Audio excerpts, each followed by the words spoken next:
Panibagong araw, panibagong buhay dito sa Singapore. Ito nga pala yung isang struggle ko dito sa Singapore mga ka-jam. Kailangan kong gumising ng alas 5 ng madaling araw para pakainin, paliguan at ayusan tong anak kong papasok sa school.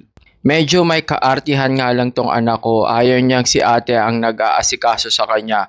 Gusto niya, mami niya at ako lang. So, after namin matapos lahat, bumaba na kami at pumunta ka na kami dito sa may pick-up area dun sa service niya. So, ganito talaga dito sa Singapore mga ka-jam. Alas 6 ng madaling araw, madilim pa. Sumisikat nga pala ang araw dito ng 7:30 to 8 a.m.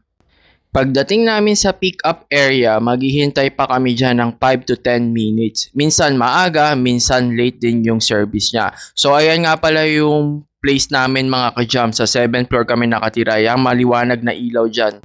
After 5 minutes naming paghihintay, dumating na din yung service niya. Buti naman hindi late si kuya. So mag-start ang school niya is 7 a.m. until 1 p.m. And then ihahatid na lang pabalik uli dito si Aidan ng 2 p.m. And then after kay Aidan, dito naman tayo sa bunso. Gumigising to ng 6 a.m. in the morning pero si ate na ang mag-aalaga dyan. Babalik na akong matulog kasi may work pa ako ng alas 2. So yun lang mga ka-jam. Salamat sa suporta. Hanggang sa muli, paalam.